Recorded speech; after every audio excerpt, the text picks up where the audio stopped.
Hey guys, we've been out here learning from the best this morning. These pro wakeboarders are gearing up for their tournament this weekend. We'll have more right after the break.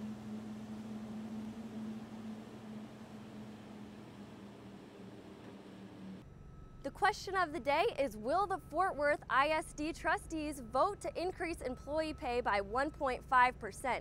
The current deficit is $18 million, and that pay hike would increase the deficit by $7 million. There's no doubt that's something that the ISD trustees have on their minds today. They'll be voting at 5 o'clock tonight to see if that increase will go through. Not much is left of Texas Stadium 3 months after the implosion, except for pieces of debris like these here.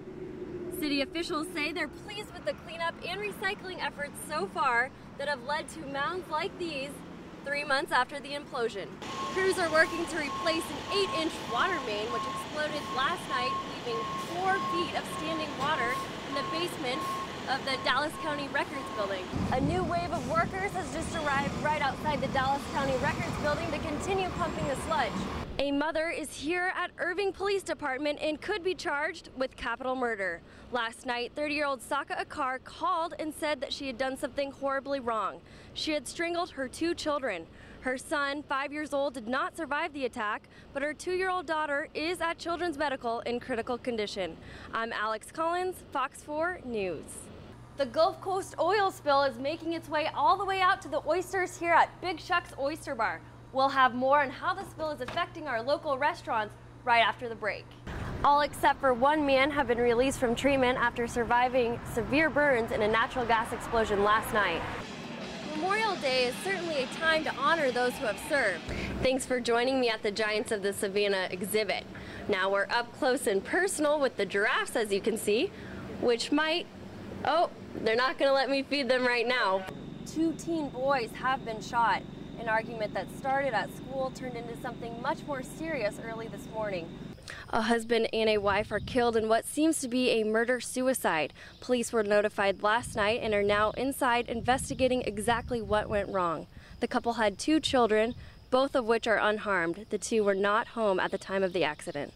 I'm Alex Collins, Fox 4 News. We're out here with our pyrotechnician David today, showing us how fireworks work. This is the directing box, and this button right here would light up the entire sky. A new driving concept has just made its way out to North Texas called the Michigan Left Turn.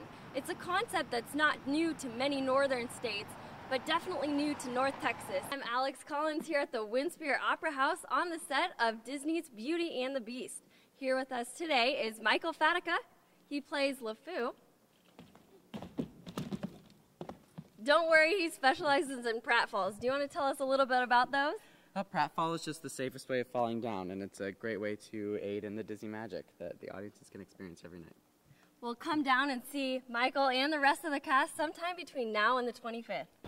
Police are trying to find out the story behind a woman whose body was seen falling out of a moving truck. Her body smashed into a utility pole before the 2 men reloaded her inside. Traffic is certainly an expectation for drivers making their daily commutes to and from the office. But a new driving concept has made its way down to North Texas at the intersection of Preston and Legacy that does away with the left turn.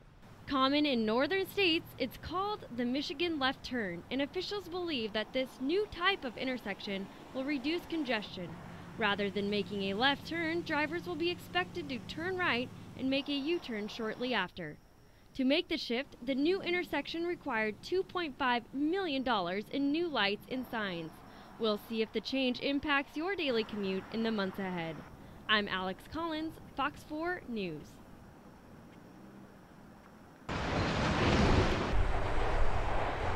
It's been over 30 years since the opening of Texas Stadium, and only several months since its implosion. Not much is left of Texas Stadium 3 months after the implosion, except for pieces of debris like these here.